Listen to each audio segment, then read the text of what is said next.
Tiempo total. Forget the politicians. They're irrelevant. The politicians are put there to give you the idea that you have freedom of choice. You don't. You have no choice. You have owners. They own you. I had planned another closing message, but I feel compelled to say what I'm about to say. Now, I risk sounding like a conspiracy theorist, but it's no longer a theory. What I'm about to say is fact. The secret organizations of the world power elite are no longer secret. They have planned and are now leading us into a one-world communist government.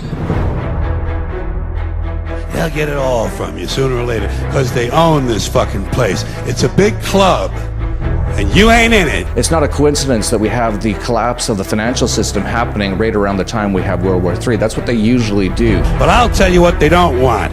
They don't want a population of citizens capable of critical thinking. They don't want well-informed, well-educated people. They don't want that. You know what they want? They want obedient workers. Obedient workers. People who are just smart enough to run the machines and do the paperwork and just dumb enough to passively accept all these increasingly shittier jobs. Most of what's going on and how this whole system is set up, the whole central banking system, and of course central banking is actually a tenet of communism, has nothing to do with capitalism.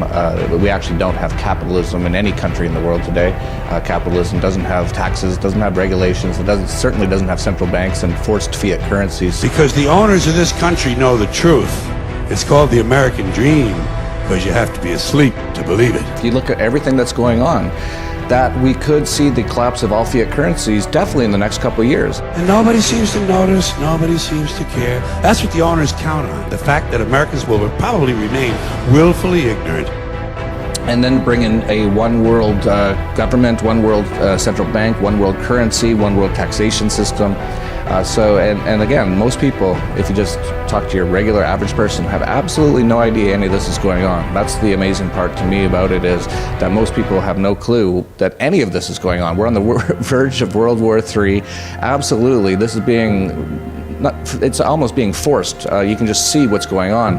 I'm sorry, but I don't want to be an emperor. That's not my business. I don't want to rule or conquer anyone. I should like to help everyone if possible.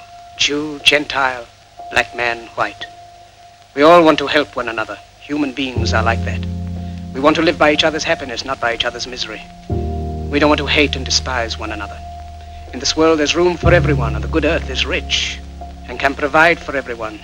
The way of life can be free and beautiful, but we have lost the way, has barricaded the world with hate, has goose-stepped us into misery and bloodshed. We have developed speed, but we have shut ourselves in. Machinery that gives abundance has left us in want. Our knowledge has made us cynical, our cleverness hard and unkind. We think too much and feel too little. More than machinery, we need humanity. More than cleverness, we need kindness and gentleness. Without these qualities, life will be violent, and all will be lost. The aeroplane and the radio have brought us closer together. The very nature of these inventions cries out for the goodness in men. Even now, my voice is reaching millions throughout the world. Millions of despairing men, women, and little children. Victims of a system that makes men torture and imprison innocent people. To those who can hear me, I say, do not despair. The bitterness of men will fear the way of human progress. The hate of men will pass, and dictators die. And the power they took from the people will return to the people. And so long as men die, liberty will never perish. Soldiers, don't give yourselves to brutes. Men who despise you, enslave you, who regiment your lives, tell you what to do, what to think, and what to feel, who drill you, diet you, treat you like cattle, use you as cannon fodder. Don't give yourselves to these unnatural men, machine men with machine minds and machine hearts. You are not machines, you are not cattle, you are men. You have the love of humanity in your hearts. You don't hate, only the unloved hate, the unloved and the unnatural.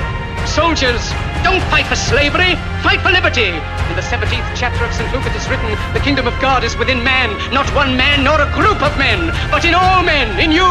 You, the people, have the power to create machines, the power to create happiness.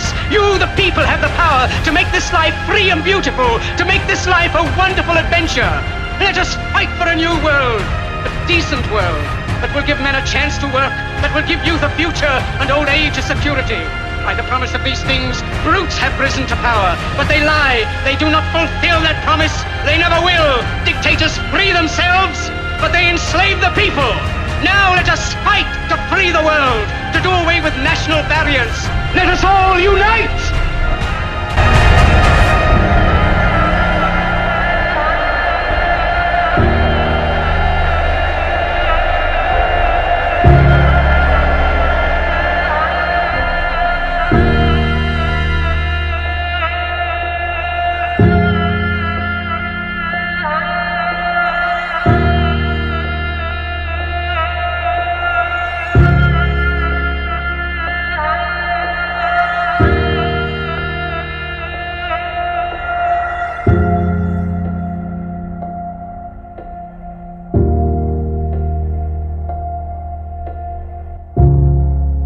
What is your profession?